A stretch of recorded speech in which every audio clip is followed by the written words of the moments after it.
오늘 사무엘상 12장은 사사이자 선지자이자 제사장인 사무엘이 이스라엘 백성들에게 유언처럼 마지막으로 남긴 설교의 말씀입니다. 그런데 이 마지막 설교가 하나님께서는 원래 왕을 세우지 말라고 했는데 그걸 무시하고 끝까지 너희들이 고집대로 왕을 세워달라고 한 그 죄가 심히 크다 하는 책망하는 말씀입니다. 그런데 사실 이 책망을 듣고 있다 보면은 이해가 되지 않는 면이 있습니다. 왜냐하면은 이미 이 책망은 그 이전에도 한번 했기 때문입니다. 이스라엘 백성들이 왕을 세워달라고 했을 때 그때 하나님께서 사무엘을 시켜서 왕을 세우면은 이런저런 일이 있을 것이다 하고 가르치라 했을 때 이미 책망했던 내용입니다. 그리고 또 이미 끝난 일이기 때문입니다. 어찌됐든 사무엘 자신이 사울에게 자기 손으로 기름을 부어 왕으로 세웠잖아요. 그렇게 옳지 않은 일이라면 끝까지 말리면 될 것을 자기가 기름 부었고 이제는 암몬 사람 나하스까지 물리쳐서 이제 이스라엘 백성들은 진심으로 사울을 왕으로 따르게 되었는데 이제 와서 이렇게 말하는 것 듣고 있는 이스라엘 백성들에게는 좀 부당하게 여겨질 수도 있었을 겁니다. 그러나 이 설교는 단순히 이스라엘을 책망하는 것에 목적이 있는 것이 아니라 늙은 사무엘의 진심이 묻어있는 설교입니다. 그 진심이 20절 말씀입니다. 사무엘이 백성에게 이르되 두려워하지 말라. 너희가 과연 이 모든 악을 행하였으나 여호와를 따르는 데에서 돌아서지 말고 오직 너희의 마음을 다하여 여호와를 섬기라. 이게 사무엘의 진심입니다. 여호와를 따르는 데서 돌아서지 말고 오직 하나님만 잘 섬겨라. 이 진심을 전하기 위해서 오늘 사무엘이 이스라엘 백성들을 책망하고 있는 것입니다. 사실 이제 사무엘이 생각하니까 위기감이 들었습니다. 왜냐하면은 하나님만이 모든 이스라엘 백성들에게 왕이 되어야 하는데 사울이 암몬 사람들을 섬멸하고 길랏 야베스를 구원하고 나니 하나님이 이기게 하셨는데 사울이라는 한 사람이 이스라엘을 구원한 것으로 생각할 수도 있기 때문입니다. 그런데 이것은 영적으로 큰 위기입니다. 이제 이스라엘 백성들이 눈에 보이지 않는 하나님을 떠날 수도 있겠구나. 눈에 보이는 왕이 있으니 그 왕을 섬기느라 보이지 않는 하나님을 섬기지 않을 수도 있겠구나 하는 영적 위기감이 늙은 사사 사무엘의 마음에 깊이 박혔습니다. 그래서 모든 이스라엘 백성들을 모아놓고 너희들이 왕이 있으나 그러나 왕 위에 하나님이 계시다. 하나님이야말로 정말 너희들이 붙들고 섬겨야 될 진짜 왕이시다.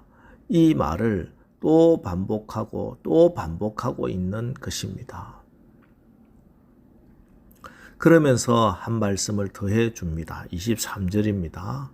나는 너희를 위하여 기도하기를 쉬는 죄를 여호와 앞에 결단코 범하지 아니하고 선하고 어려운 길을 너희에게 가르칠 것인즉. 사무엘은 기도하기를 쉬는 죄를 결단코 범하지 아니하겠다. 이 진심을 이스라엘 백성들에게 전하고 있습니다.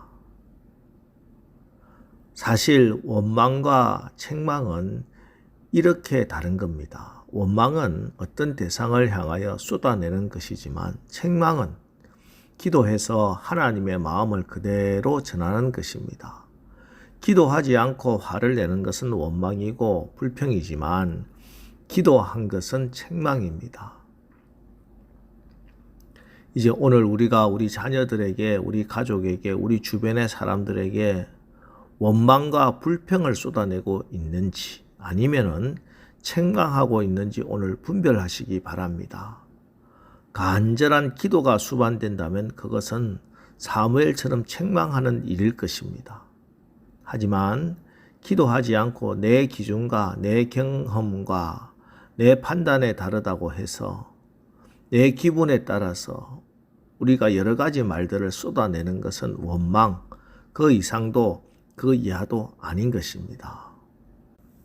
오늘 여러분이 자녀들을 향해서 이 사회와 국가, 민족을 향해 하는 모든 말이 하나님 앞에 간절하게 기도하시고 하는 말들이 되어서 사무엘이 이스라엘 백성들에게 하시는 책망처럼 큰 울림이 있고 무게감이 있는 그런 말들이 되기를 축원합니다.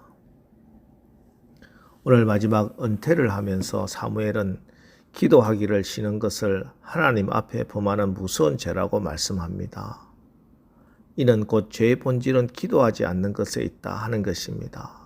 사실 모든 문제의 원인은 하나님과 나와의 관계가 깨어진 것, 교제가 깨어진 것에서 비롯되는데 그것은 기도의 통로가 막혔기 때문이지요.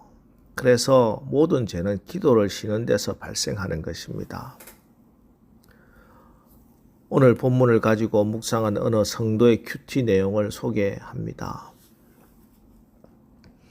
오늘 사무엘상 12장 말씀을 읽으며 기도하기를 쉬는 죄를 묵상한다. 사무엘은 말했다. 나는 너희를 위하여 기도하기를 쉬는 죄를 여호와 앞에 결단코 범치 아니하고. 조용히 눈을 감고 생각해 본다. 나는 얼마나 기도하는가? 기도하기를 쉬는 죄를 곧잘 저지르지는 않는가? 아침에 바쁠 때가 있다. 새벽에 일어나서 큐티도 해야 되고 기도도 해야 되고 글도 써야 되고 운동도 해야 된다. 누가 시키지 않아도 혼자 하는 일이 바쁘다. 그럴 때 쉽게 줄이고 또는 생략할 수 있는 것이 기도였다. 늦잠을 잤다든지 바쁠 땐 10여 분으로 줄이기도 하고 또 어떨 땐 나중으로 미루기도 한다. 그리고 운동장으로 뛰어나간다. 열심히 땀을 흘리기 위해서다. 잘못인 줄 몰랐다. 그래도 되는 줄 알았다. 하지만 오늘 말씀을 보니 그건 기도하기를 쉬는 죄였다. 결단코 범하지 말아야 할 기도하기를 쉬는 죄였다. 그리스도인은 기도하는 사람이다. 매일 기도로 하나님을 만나고 그분 앞에 토로하는 사람이다. 그래서 답을 얻는 사람들이다. 기도는 영적 호흡이라 했다. 기도하기를 쉰다는 것은 영적 호흡이 멈춘 것과 같다. 기도하기를 쉰다는 것은 영적 생명을 잃은 일과 다름 아니다.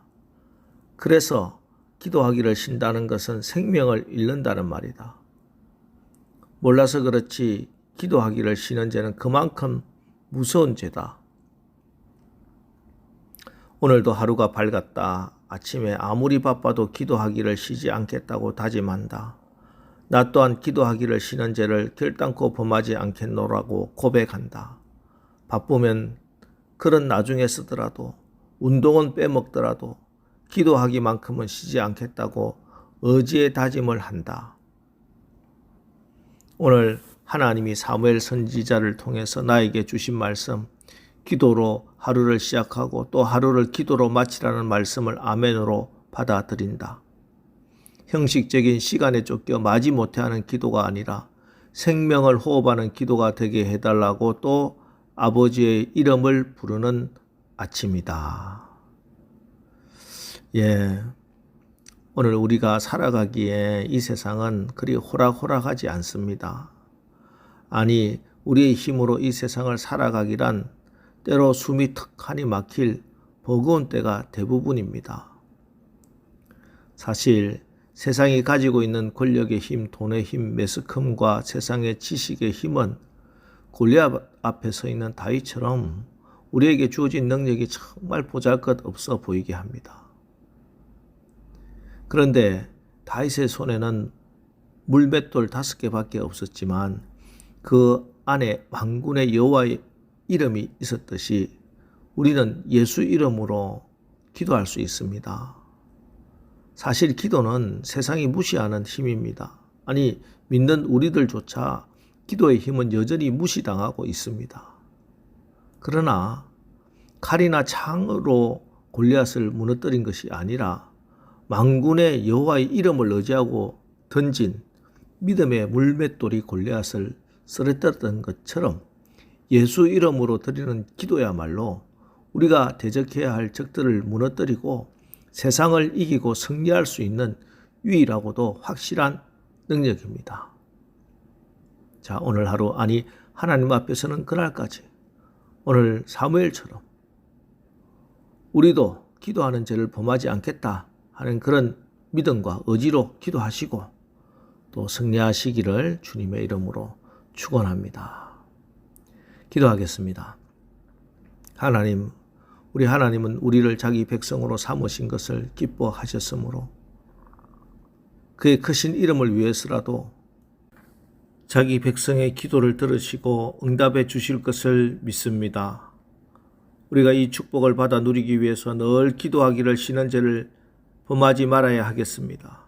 하나님, 우리가 늘 기도로 승리하는 그런 하나님의 자녀들 되게 하시고 기도로 판단하고 기도하고 말하고 기도하고 행동하며 그래서 우리의 모든 은행심사에 성령님이 역사하는 그런 권위와 능력이 나타나는 귀하고 복된 날들 되게 인도하여 주옵소서. 예수님의 이름으로 기도합니다. 아멘. 자, 이제 오늘 하루도 우리가 나의 모든 일에 기도로 승리하여 하나님께 영광을 돌리게 하옵소서. 오늘 말씀을 붙들고 우리 합심해서 기도하고 나가겠습니다. 우리 기도하겠습니다.